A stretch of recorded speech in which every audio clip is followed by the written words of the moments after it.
Bueno, el periódico El Plural, el periódico de Chema Garrido, el periódico de los 2 DNIs falsos de Peinado, el periódico que fabricó, recortó una conversación de WhatsApp de un teniente coronel de la Guardia Civil para fabricar un magnicidio contra el presidente del gobierno, el plan de un magnicidio contra el presidente Pedro Sánchez, ha vuelto a estafarnos. No importa cuando leas esto, siempre va a ser así. Cada titular del Plural es una estafa potencial y en este caso esta ha dejado en pecata minuta las 2 anteriores que os he comentado. ¿Por qué digo estafarnos? Porque evidentemente lo sostenemos con el dinero de nuestros impuestos, queramos o no.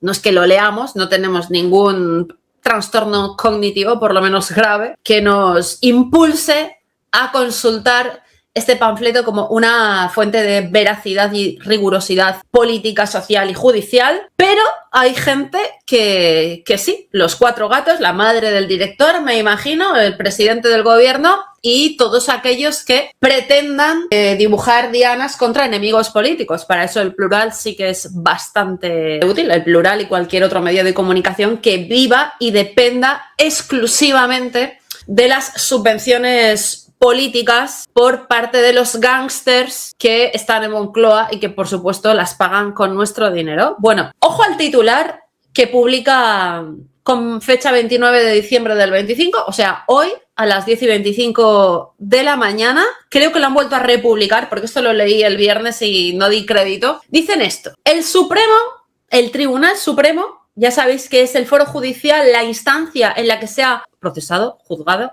y condenado al fiscal general del Estado, da la razón al abogado que pide repetir el juicio al fiscal general con distinto tribunal. Primera estafa: cuando uno lee al abogado que pide repetir el juicio al fiscal general con distinto tribunal, uno piensa que es el abogado del fiscal general del Estado, pero no. Y aquí es donde vamos a entrar en materia. El alto tribunal avala que la recusación era la vía correcta tras adelantarse el fallo condenatorio. Evidentemente se refiere a esta visita que hizo Arrieta, el magistrado, el presidente de la sala que condena al fiscal general del Estado, ya que fue, al parecer, a un curso sobre derecho penal, derecho procesal penal, en el colegio de abogados, y pues dio un curso a los abogados de oficio y dijo: me toca decidir la sentencia. Y con esto, señores, concluyo que tengo que poner la sentencia de fiscal. ¿Vale? Esta gente dice que eso es una revelación de secretos y, como nadie les ha hecho ni puto caso, han fabricado esto. Dice: el alto tribunal avala que la recusación era la vía correcta tras adelantarse el fallo condenatorio. Primera mentira. Segunda estafa, después de la del abogado, ¿no? El Supremo ha avalado que la recusación era el cauce legal adecuado para denunciar la falta de imparcialidad del tribunal que juzgó al exfiscal general Álvaro García Ortiz. Y uno dice: hostia, leído hasta aquí, pues no sé, ha tenido éxito la estrategia esta de colocar a 3 periodistas de panfletos de extrema izquierda para decir que ellos tenían una fuente, que se habían inventado un amigo invisible, se lo habían alquilado durante un rato, para decir que tenían una fuente que salvaba de la condena al exfiscal general del Estado. Y aquí tengo un dilema moral bastante gordo, que tenemos todos los periodistas muchas veces, que es que yo sí sé quién es la fuente de esta historia. La sé. No la voy a decir por secreto profesional. Bueno, una cosa es que no la diga, pero otra cosa es que no nos amenace con que la sabe. Porque... No, yo digo que no amenazo a nadie. Digo que está el dilema moral de que hay una persona a la que se le pide cárcel que yo sé que es inocente porque conozco la fuente, pero no puedo decir mi fuente. Es un dilema moral, no es ninguna amenaza. Bueno, esto no fue así, no dieron la fuente porque evidentemente se la habían inventado. Es decir, cometieron un delito de falso testimonio con sus 2 cojones morenos y no les ha pasado absolutamente nada. Bueno, uno podría pensar: hostia, pues no sé, de repente ha habido algún extraño giro en este asunto, una vez extinguida absolutamente la vía previo al recurso de amparo del Tribunal Constitucional que ya ha anunciado el fiscal general del Estado. Se han vuelto locos los magistrados del Tribunal Supremo y de repente ha pasado algo que ya es totalmente inviable en la vía penal, a no ser que este tío hubiera interpuesto un recurso de revisión extraordinario con hechos nuevos, no ha sido así. Resulta que esta gente acaba de utilizar otra sentencia en la que, por cierto, no se dice que el Tribunal Supremo anule esa sentencia, esa condenatoria, ¿vale? Que no tiene absolutamente nada que ver con esto. De una movida, la resolución procede de la sala del artículo 61 del Alto Tribunal, que ha inadmitido la querella presentada por Catalunya en Comú contra el presidente del tribunal sentenciador, Andrés Martínez Arrieta. Es decir, en otro caso distinto a este, Catalunya en Comú, los de Podemos en Cataluña, interpusieron una querella contra Andrés Martínez Arrieta, que es el que ha condenado al fiscal general del Estado en otro tema que no tiene absolutamente nada que ver, por un presunto delito de revelación de secretos. El Supremo les da una leche en el hocico y dice que no entra a valorar el fondo de la denuncia sobre la imparcialidad, pero deja claro que si se pretendía cuestionar la neutralidad de los magistrados, se debía haber activado el mecanismo procesal de la recusación. Es decir, que el plural ha estafado a sus lectores con un titular sobre el asunto del fiscal general del Estado para hacerles creer que el Tribunal Supremo se ha arrepentido de su decisión y ha ido contra el Tribunal Supremo cargándose la sentencia condenatoria, es decir, que el fiscal general del Estado vuelve a ser fiscal general del Estado, utilizando un pronunciamiento del Tribunal Supremo en otra historia de una querella de Catalunya en Comú contra Martínez Arrieta, en la que les dice que si querían haber recusado al magistrado Martínez Arrieta tenían que haber interpuesto un escrito de recusación. Con los huevos encima de la mesa, sin ningún tipo de problema, lanzan un titular para desacreditar al Tribunal Supremo, estafando a sus lectores y mintiendo de principio a fin. No tiene absolutamente nada que ver. Dice, este razonamiento coincide plenamente con el planteamiento que Rivero había pronunciado semanas antes, cuando el tribunal hizo público el fallo condenatorio contra García Ortiz el 20 de noviembre. Es sinceramente acojonante. Bueno, vamos a ir con esta noticia también sobre el Tribunal Supremo, que ha...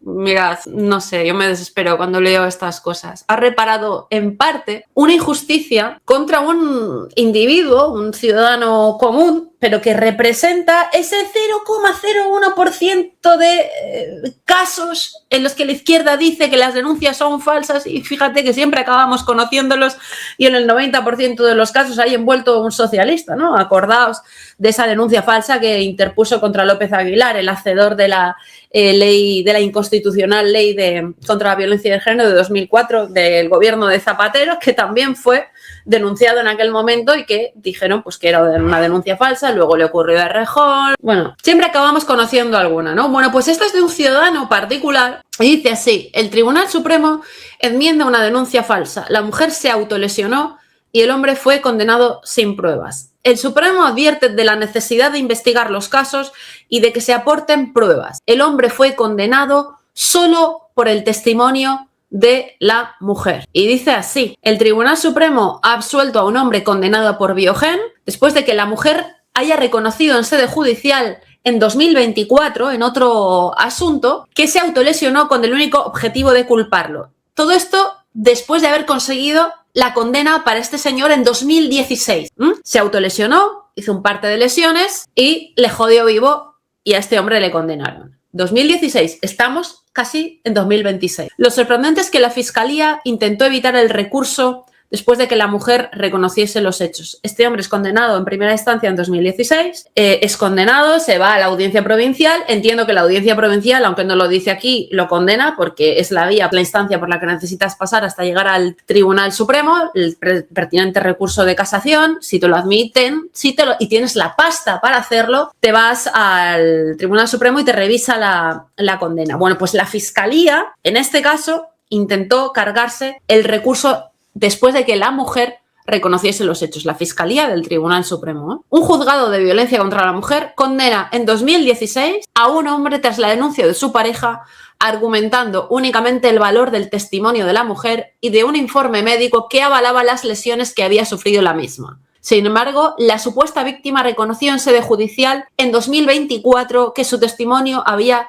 sido falso. Es decir, 8 años después, reconoces que has hecho pasar un calvario a tu marido, expareja, y que el sistema judicial, ese tan perfilado en perspectiva de género, ha condenado a una persona inocente. Y aquí lo más fuerte es que como vemos que esta sentencia absolutoria que anula la de primera instancia, que anula la de segunda instancia, que es la que confirma los hechos probados y la que dice que los hechos probados son absolutamente irrefutables, y esa es una condición básica para poder acudir al Tribunal Supremo en recurso de casación, es decir, tú tienes que admitir que eres un delincuente y resulta que no eras un delincuente. Este hombre ha llegado al Tribunal Supremo, por cierto, porque se lo podía pagar. Pero ¿cuánta gente es condenada y jodida injustamente porque el sistema es una puta mierda y porque no podía permitirse pagar 5.000 o 6.000 euros de costas? Que esos son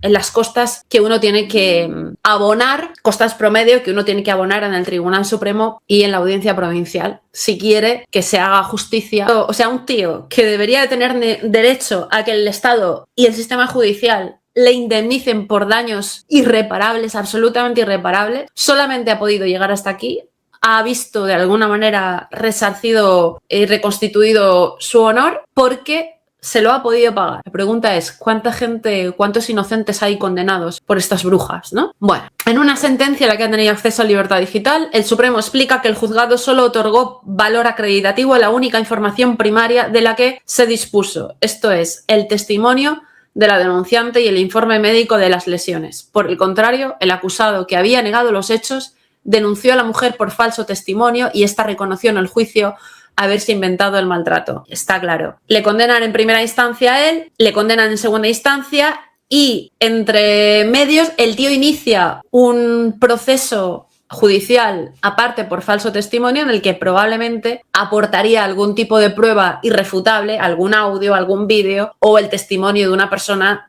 que dijo, a mí me contó que había mentido, ¿no? Y esta delincuente, a la que deberían de condenar como mínimo por los años de cárcel que le hayan metido a este hombre y por todo el dinero que este hombre ha perdido, pues debería de ser condenada. Bien, el hombre presentó, después de obtener esta condena de esta delincuente, presentó el recurso contra la primera sentencia que lo condenaba por Biogen, un recurso que no fue avalado por la Fiscalía a pesar de que ya existía una condena en firme por denuncia falsa proveniente del juzgado de primera instancia de Jerez de la Frontera en Cádiz. Es absolutamente acojonante, pero claro, esto nos devuelve a una noticia de Confilegal que hemos visto esta semana sobre algo que ha dicho un magistrado del Tribunal Supremo y que entra en flagrantísima contradicción con lo que acabamos de leer, con el pronunciamiento de los magistrados del Tribunal Supremo que han dicho que se necesita investigar los casos y que se aporten pruebas sólidas. El hombre fue condenado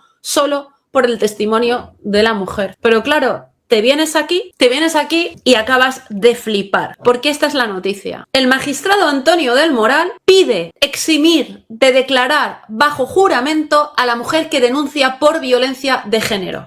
Esto es lo que dice Antonio del Moral en las mismas fechas en las que compañeros suyos del Tribunal Supremo, ignoro si él formaba parte de esa terna de magistrados que anularon la sentencia condenatoria a un hombre por haber maltratado a su mujer, después de que él hubiera conseguido una condena a esa mentirosa delincuente por denuncia falsa, y dice que las presuntas víctimas de Biogen no deberían de necesitar jurar ni probar que han sido maltratadas.